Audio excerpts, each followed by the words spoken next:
अरमान खान साहब, मुझे ये बताएं कि आप पाकिस्तान के एक मारूफ तरीन टीवी चैनल के साथ वाबस्ता थे। उसके अखबार में लिखते थे, टीवी पे प्रोग्राम किया करते थे। फिर आपने अचानक से वो चैनल छोड़ दिया। क्या सिर्फ पैसे के लिए? नहीं, पैसा पैसा मेरी कभी प्रायोरिटी नहीं रहा। पैसे को मैंने कभी अहमियत नहीं दी। मैंने अहमियत दी है तो सिर्फ रुपए को दी है। जोक्स अपार्ट, मेरा उनके साथ एक इख्तिलाफी नोट पर मामला ख़राब हो गया था। उनका एक कैरेक्टर था मिस्टर जीब के नाम से। मेरा ये ख्याल था कि मिस्टर जीब को मिस्टर जीब नहीं बल्कि मिस्टर चे होना चाहिए, जिसकी वजह से वो पाकिस्तान में बहुत ज़्यादा मकबूल होता। लेकिन उन्होंने मेरा ये सजेशन जो है वो नेगलेक्ट कर दिया। इख्तिलाफ इतना बढ़ गया कि मैंने अपने दोनों नुक्ते उठाए और अपना ही नुक्ता बना डाला। आपने वो इदारा छोड़ दिया इख्तलाफ की बुनियाद पे। आपका इतना हाईली रेटेड शो था, उसका क्या बना? सितम ज़रीफ़ी ये देखिए कि मैंने सोचा कि 2-3 दिन बाद शायद इनकी अकल ठिकाने आ जाए, लेकिन उन्होंने क्या किया, मेरे रिज़ाइन देने के बाद अगले दिन ही मेरे ही साइज़ का बंदा, मेरे ही जैसे बोलने वाला, मेरे ही जैसे चश्मे लगाने वाला और उसके नाम के साथ भी खान आता था, उसे बिठा दिया। तो आपको बुरा तो लगा होगा कि आपका शो आपसे लेके किसी और के पास चला गया। नहीं नहीं, मैं तो पूरा साल यही घर बैठे समझता रहा कि शायद ये शो मैं ही कर रहा हूँ, मैंने ये इदारा नहीं छोड़ा है। इतनी ज़्यादा कन्फ्यूजन थी। सहाफ़त में इस तरह की कन्फ्यूजन हो जाती है, कोई बड़ी बात नहीं। अरमान खान साहब, ये तो दुनिया का निज़ाम है। एक चीज को रिप्लेस करने के लिए दूसरी चीज आ जाती है। एक है तो दूसरी भी होती है चीज। नहीं, एक चीज़ रिप्लेस नहीं होती। एक चीज़ अगर एक बार हो गई तो हो गई, वो दोबारा नहीं होती। ऐसा नहीं है। एक चीज होती है, उसके बाद कोई और चीज हो जाती है। तुम अभी नन्हे सहाफ़ी हो, तुम्हें इन बातों की समझ नहीं। जब बड़े होगे, समझोगे, सहाफ़त सीखोगे, फिर तुम्हें समझ आएगी। इस उम्र में एक चीज़ एक ही बार होती है। अरमान खान साहब, पता नहीं आप किस तरफ बात को लेके जा रहे हैं। मैं कुछ और पूछना चाह रहा था। खैर, ये बताइए कि आप जिस चैनल के साथ मुलाजमत किया करते थे शुरू शुरू में, उसमें आपके साथ और बहुत बड़े बड़े सहाफ़ी काम किया करते थे। हामिद मीर साहब का नाम एक ऐसा नाम है जो अपनी इन्वेस्टिगेटिव स्टोरीज के लिए मशहूर है। इसके अलावा उनका जो इंटरव्यू था, जो उसामा बिन लादेन का उन्होंने किया, वो उसने बड़ी शोहरत पाई। आपने कभी ऐसा इंटरव्यू नहीं किया? नहीं, मैंने बिल्कुल किया। जिन दिनों आपको याद होगा कि हामिद मीर साहब ने उसामा बिन लादेन का इंटरव्यू किया, उसी दौरान मुझे भी एक इंटरव्यू की ऑफ़र आई थी और वो ऑफ़र आई थी बग्स बनी की तरफ से। बग्स बनी ने काफ़ी अरसे मुझसे रब्ता करने की कोशिश की, लेकिन मैं चूँकि मसरूफ़ था अपनी इन्वेस्टिगेशन रिपोर्ट्स में, खैर जैसे तैसे करके बग्स बनी से बात हुई। बग्स बनी से जब मैंने इंटरव्यू किया तो वो फूट फूट कर रोने लगा। उसने कहा कि मुझे एक मुच्छड़ शिकारी तंग कर रहा है। और उसामा बिन लादेन के साथ आप किसको कंपेयर कर रहे हैं? बग्स बनी को? यार कोई, अरमान खान साहब, मैं आपकी इज्जत करता हूं, मगर उसामा बिन लादेन एक इंटरनेशनल फिगर, दूसरी तरफ बग्स बनी एक कार्टून ख्याली कैरेक्टर। आप ये देखिए ना कि ख़याली कैरेक्टर तो उसामा बिन लादेन भी है। और सबसे बड़ी बात यह है कि उसामा बिन लादेन ने कितने धमाके किए होंगे, 1-2 किए होंगे, लेकिन बग्स बनी ने हर अपने नए एपिसोड में 5-6 धमाके किए, बल्कि एक में तो उसने पूरा खेत का खेत उड़ा दिया। तो वो ज़्यादा ख़तरनाक है उसामा बिन लादेन से। ये इंटरव्यू का किस्सा भी बड़ा कमाल का है अली मोहम्मद खान साहब। मैं एक दिन अपने ऑफिस में बैठा हुआ इन्वेस्टिगेशन रिपोर्ट्स को रीड कर रहा था, अपने तज्जियात बना रहा था, तो मुझे एक अननोन कॉल आई। मैंने हेलो कहा तो आगे से आवाज़ आई, व्हाट्सअप डॉक। मैं समझ गया ये बग्स बनी है। बग्स बनी ने मुझसे कहा कि मैं आपको इंटरव्यू देना चाहूँगा, लेकिन एक शर्त है।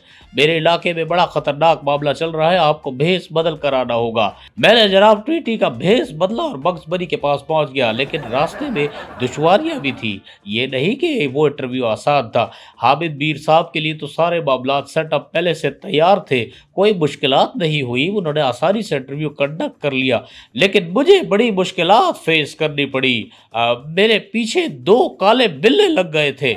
मैं आपको क्या बताऊं, बहुत ही मुश्किल इंटरव्यू था। तब जाके इंटरव्यू मुकम्मल हुआ। उसके बाद जब मैं ऑफिस आया तो 3 दिन तक मेरे हाथ ट्वीटी के परों की तरह यूं अकड़े रहे।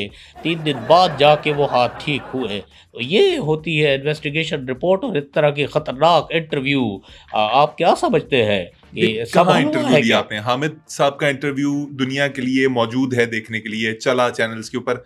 आपने जो बग्स बनी का इंटरव्यू लिया, वो कहाँ है? वो कहाँ चला? मेरे बुड्ढे मियाँ, आप सोते रहिए, आपको पता ही नहीं। आप किस मुंह से, मुझे तो यकीन नहीं आ रहा किस मुंह से आप इन्वेस्टिगेटिव जर्नलिस्ट होने का दावा कर रहे हैं। आपको शायद याद हो कि जिन दिनों ये इंटरव्यू मेरा हुआ था, तो CNN को इस बात का पता चल गया था। CNN ने मेरी तरफ बहुत सारे पैगामात भिजवाए, कभी कबूतर भेजे, मुख्तलिफ ज़राए से मेरे तक मुझ तक पैगामात भिजवाते गए कि प्लीज़ ये टेप हमें दे दे। अली मोहम्मद ख़ान साहब, आपको क्या पता वो इतना धमाका खेज इंटरव्यू था, मैं कभी CNN को वो ना भेजता। मैंने उस इंटरव्यू की टेप को हमेशा अपने सीने से लगाकर नेफे में रखा। यकीन जानिए, अगर मेरे ऊपर फाइनेंशियल क्राइसिस ना आता, मैं ये कदम नहीं उठाता। एक दिन मुझे गैस का 300 जायद का बिल आया, मुझे आखिर फैसला करना पड़ा कि ये टेप मुझे बेचनी पड़ेगी। मैंने डॉलर्स में भारी रकम के एवज वो टेप CNN को बेच दी। लेकिन अनफॉर्चुनेटली, क्योंकि अब मैं क्रेडिबल सहाफ़ी हूँ और CNN ने मुझसे वो टेप बगैर चेक किए ले ली। असल में मेरे नेफे में 2 टेप थी, एक तो वो इंटरव्यू वाली टेप थी और एक दूसरी टेप थी। गलती से वो दूसरी टेप CNN ने बगैर सोचे समझे, बगैर चेक किए हुए ऑन एयर कर दी। वो टेप ऐसी चली कि धमाका खेज अंदाज से चली। CNN की वाह वाह हो गई। CNN पूरी दुनिया में, जी हाँ पूरी दुनिया में वायरल हो गया। और उन दिनों तमाम दुनिया ने बशमूल पाकिस्तानियों ने उस धमाका खेज वीडियो को CNN पे हमेशा जब भी देखा यूं कपड़ा लगा कर देखा। जो टेप आपने उनको दी वो चली, जी हाँ। और वो लोग इस वजह से उसको ऐसे देखते थे कि वो ऐसी टेप थी। जी बिल्कुल। तो जो असल टेप थी बग्स बनी के इंटरव्यू वाली, वो कहाँ गई?